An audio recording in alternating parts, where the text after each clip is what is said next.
जब जमीन पर तबाही सिर्फ एक बम से नहीं बल्कि सैकड़ों छोटे बमों से बरसाई जाती है तो समझ लीजिए कि युद्ध में क्लस्टर बम उतर चुका है। हाल ही में ईरान और इजराइल के बीच हुए टकराव में एक ऐसा ही हथियार सामने आया जिसने सबको चौंका दिया।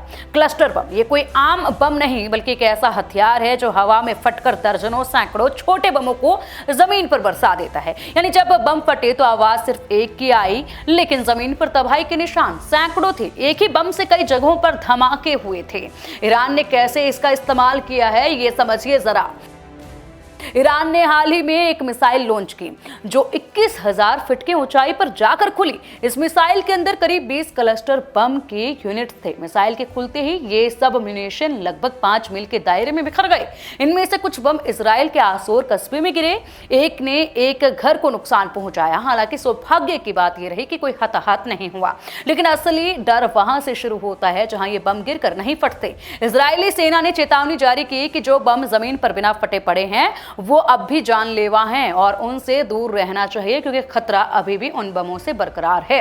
क्यों खतरनाक है क्लस्टर बम, ये समझिए। एक बम से कई धमाके होते हैं, एक ही बम से कोई छोटे बड़े धमाके बहुत सारे होते हैं इसमें, जिससे एक बहुत बड़ा इलाका एक साथ प्रभावित होता है। नागरिकों को बड़ा खतरा होता है। इससे युद्ध भले सेना के बीच हो, लेकिन इन बमों का असर स्कूल, घर और बाजार तक पहुंचता है। कई बार बच्चे इन छोटे बमों को खिलौना समझ लेते हैं और जान गंवा बैठते हैं। फटे बिना पड़े रहना भी खतरनाक है। अनुमान है कि हर 10 में से 3 छोटे बम ऐसे होते हैं जो फटते नहीं लेकिन जमीन पर पड़े रहते हैं। ये आने वाले सालों तक विस्फोट कर सकते हैं, यानी कि युद्ध भले ही खत्म हो जाए, खतरा बना रहता है। अंतर्राष्ट्रीय प्रतिबंध है इस पर।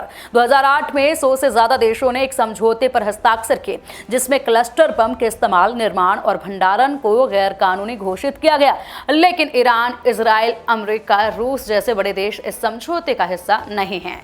अब देखिए क्या है आगे का खतरा, ये भी समझिए।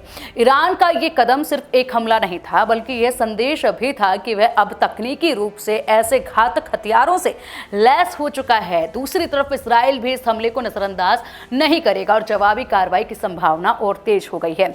इस बीच सबसे बड़ा खतरा उन आम नागरिकों को है जो ऐसे बमों से प्रभावित इलाकों में रहते हैं। खेतों में, घरों के आंगन में या बच्चों के खेलने की जगह पर पड़े ये छोटे बम अब भी जान लेने की ताकत रखते हैं। तो क्लस्टर बम आधुनिक युद्ध का वो चेहरा है जिसमें एक बटन दबाकर कई जिंदगियों पर खतरा छोड़ा जा सकता है। ईरान द्वारा इसका इस्तेमाल यह दिखाता है कि आने वाले समय में युद्ध सिर्फ सीमाओं तक सीमित नहीं रहेगा, बल्कि इसका असर आम जिंदगियों तक जाएगा। अंत में युद्ध सिर्फ देशों के बीच नहीं होता, असली कीमत तो नागरिकों को चुकानी पड़ती है, वो भी ऐसे हथियारों से जिनके खिलाफ दुनिया के कई देश आवाज उठा चुके हैं, लेकिन फिर भी वो जमीन पर मौत बनकर गिर रहे हैं।